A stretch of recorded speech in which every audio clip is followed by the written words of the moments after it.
Once again, I'll be focusing on the issue that is really of overriding concern for most of us within the university and throughout the state and the nation these days, and that is the COVID-19 pandemic crisis. First, the fabulous news that we completed the semester. This is a truly amazing accomplishment by our faculty, our support staff, our leadership, and our students who, as I mentioned last month, really displayed incredible resilience in the face of probably the most difficult time in most of their lives. Unfortunately, we were unable to celebrate this year with our traditional commencement exercises, which are truly something that our students and families look forward to for 4 years and even more. But we did enjoy virtual and video and web celebrations on almost every campus.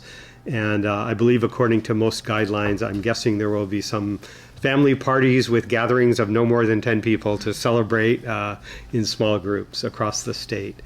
I want to mention that our successes reached into our early college classes as well. Across our entire UH-DOE partnership, we were offering some 231 courses this spring, and in the flip to online, only 3 of them in the entire state had to be canceled with no penalty to those students.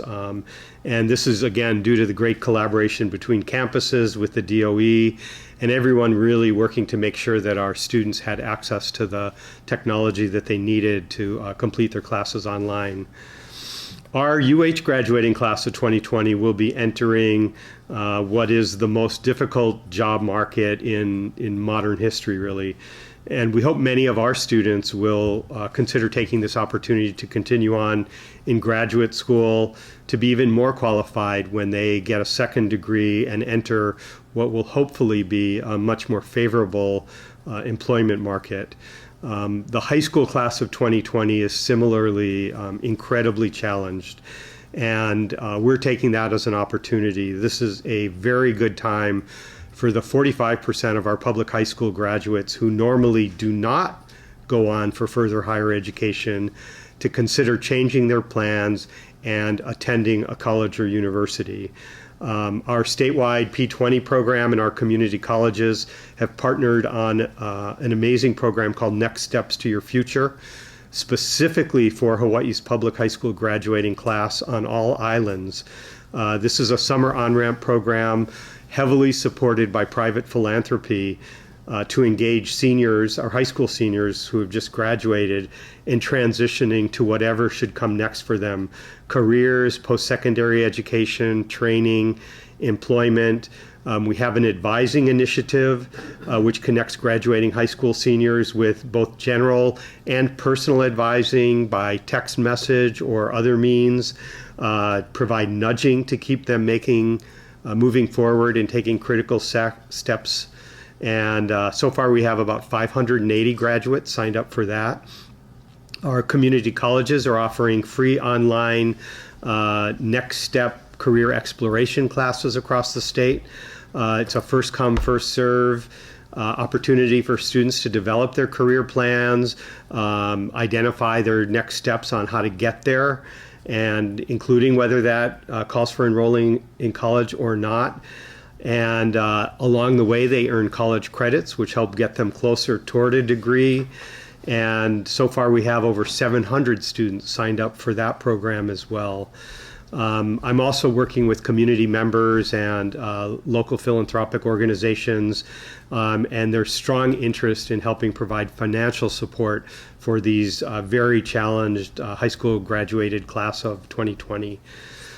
We are entering what will no doubt be one of our busiest summers ever. We have working teams on every campus to help prepare us in areas essential to a safe return for the fall semester.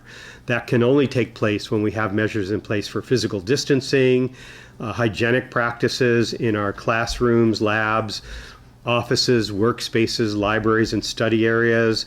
We need to do a number of things to lessen the risks of exposure so that individuals all present a reduced risk of infection to themselves or others.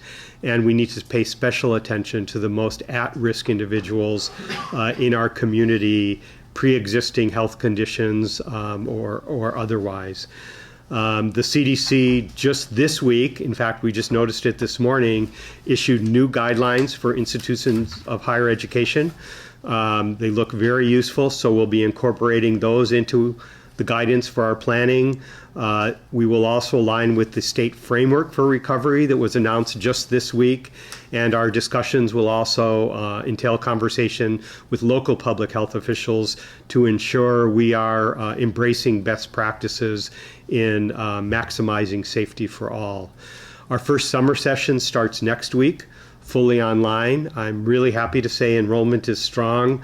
For example, at UH Manoa, as of yesterday, our undergraduate summer session enrollment is up. It's at 121% of what we were last summer at the same time. Classes start on Tuesday, so it could keep growing. During our second summer session, we'll be busy. That is when we plan to pilot test what it starts to look like with some limited number of classes on campus with the enhanced safety measures in place. Last month, I shared with you the amazing work of our faculty, staff, and students in supporting the community with masks, shields, ventilator innovations, food, and assistance with care, and more. And as widely noted, screening, testing, and contact tracing and quarantining, those are all critical elements for our communities, and the university is no different. There will be a new normal when we begin to recover this economy over the weeks and months to come, including but not limited to the university. We will need to learn to live with this coronavirus within us until either there is an effective vaccine or we achieve herd immunity. And this is where I'd like to highlight the importance of the University of Hawaii and our intellectual capacity, our research capacity, and our instructional capacity to help the entire state recover. Last week, we announced a partnership with the State Department of Health. We will be providing training for the contact tracers this state needs across the islands, with initial plans to train more than 200, and we can scale that up as needed. There has been a lot of concern about the contact tracing workforce, and I am really honored and delighted that UH is the solution to that problem for our state. Both UH Manoa and UH West Oahu will be involved in training contact tracers, and our community colleges will be training more community health workers. They will have an important role in helping in disadvantaged communities. A good example is the outbreak in public housing that we saw the Director of Health talk about last week, where that outbreak was exacerbated by the fact that in that particular public housing community there were so many non-speakers of English, and that's exactly the kind of role of our community health workers. Then this week, we announced a partnership with the City and County of Honolulu to establish a testing lab at our John A. Burns School of Medicine that has multiple purposes. It will help increase testing among disadvantaged communities, including the homeless. It will drive innovation in this rapidly changing field of coronavirus testing. There's a new announcement almost every week, and we have some ideas of how we can pioneer methods that will help the entire state of Hawaii and beyond. It will assist with our own requirements for testing within the University of Hawaii, as will our capacity for contact tracing training. And it will also serve as a platform for us to be competitive for the increase in federal research funding that will be available around coronavirus and other infectious diseases. Meanwhile, we are also strategizing on how to prepare for multiple budget scenarios, as we discussed last month. Calbert will provide an update later in this meeting on the happenings at the legislature, which is one important part of the puzzle. While for some campuses our student deposits are actually up, right now I'd have to say our actual fall enrollment is uncertain. We see families and students still developing their plans. We are encouraging as many people as possible to attend college, hopefully here at one of our University of Hawaii campuses, but it's good for Hawaii when any of our students choose to go to any college in Hawaii or beyond. But that's a critical piece of our financial picture. That is our tuition revenue, and that is still very uncertain as well. And finally, the last piece of uncertainty is that there is no firm word out of Washington, D.C. as to what the next stimulus bill might look like, should there be one. The House bill was very favorable to public higher education. The Senate is not supportive of that bill as is, so there will be negotiations going on, but I would say there's two opportunities for help to us. One is direct support for public higher education, such as in the House bill, and another is providing support to state governments, which enables the state to be supportive of the university through the general fund appropriation process. Finally, let me just say that through this strategy, it's not just strategizing, it's not just about the money. We are also very focused, as Regent McInerney challenged us in one of the committee meetings just a little while ago, to really pay attention to what Hawaii needs from us in this post-pandemic environment. And our thoughts are becoming firm on that, and we'll look forward to sharing them more publicly for discussion and consultation in the weeks to come. And our ability to focus will be essential for the success of Hawaii. Truly, the University of Hawaii is the hope of this state for a better future. And that concludes my president's report for today. Chair, I'd be glad to take any questions. May I ask a question? Go ahead, Mike. All right, thank you, David. One of the questions I have is, in reading what's going on in the mainland, the universities are changing how they're scheduling over the fall and semester, either starting early or not having spring breaks. Are you considering changing both how residential dorms operate or how the university will operate with this new environment? We are absolutely planning to change almost everything about how the university operates.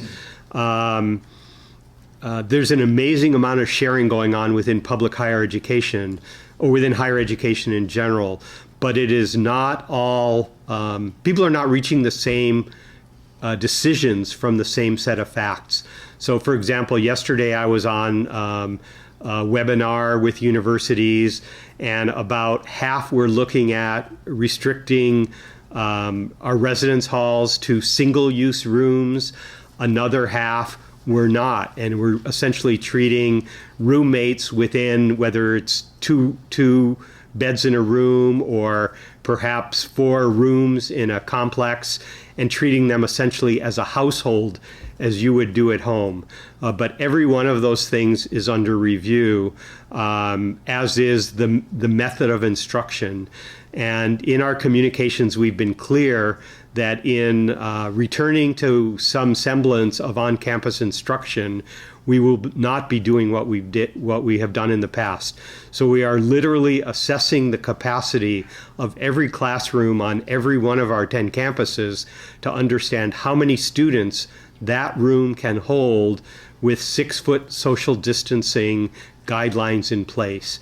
That's just one example.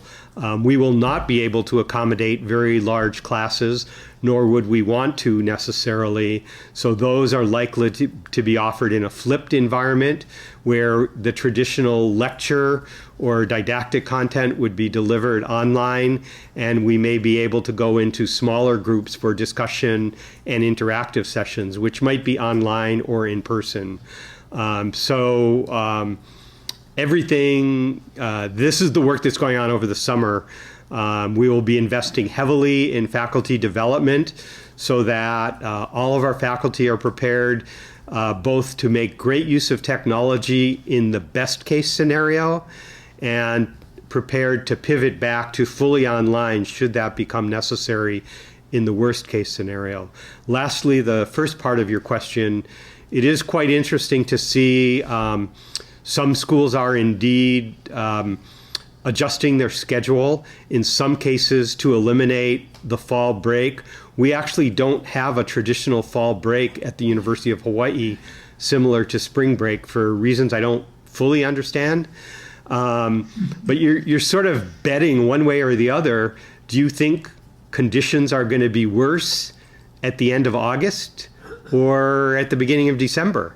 And I don't know why people are betting that if they can get through the semester fast, they're going to avoid some second wave that they have decided is going to appear after Thanksgiving.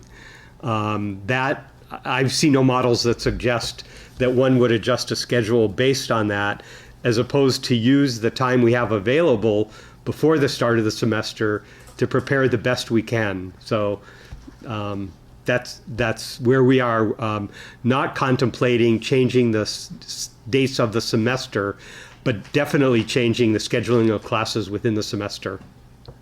I have two follow-ups. First of all, I want to thank you and your people for the great work you've done. It's really astonishing. Second of all, when we look forward of what's going on, how do you see the transfer of credits? Last time we spoke, you talked about inter transfers here in Hawaii. How do you feel about transfers between the University of Hawaii and the various mainland universities? So, interestingly and unrelated to the pandemic, I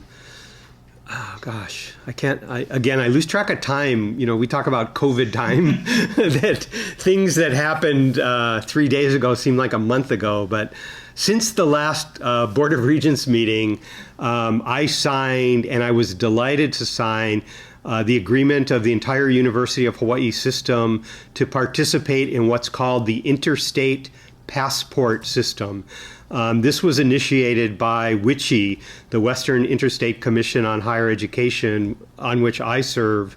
And we had University of Hawaii people, particularly at Leeward and West Oahu, pioneering this work starting about 4 years ago. And basically, this is an agreement among colleges and universities around the country about general education learning outcomes. So it's not so much that you have to take one class in this and 2 classes in that. It's what are the things a student needs to know to have satisfied the general education requirements for a higher education degree, whether that degree is a community college associate degree or a bachelor's degree. So that's an amazing, I hope, infection that will be taking place across the nation that will enable the full transfer of general education. We still have work to do around major requirements, but those tend to be more idiosyncratic to each college and university. And the last thing I'll mention is that all of the major higher education organizations, including the WICHE Commission, which voted on this Monday when we met virtually, have all stressed the importance to all higher education institutions of easing transfer for students in these difficult times. And in general, that's about letting students right now who want to stay home and go to college not lose the credits that they may have earned while attending college away from home. This is a positive virus. Thank you. Thank you. Any other comments? Regent Wilson? Yes, Chair, I want to say something, and we hear a lot of focus and a lot of the things that Thank you, and I assure you and everyone, mental health is on our radar. You know, when we have our task lists that we work through on our 7:30 a.m. Overall system-wide coordinating meetings, mental health is there.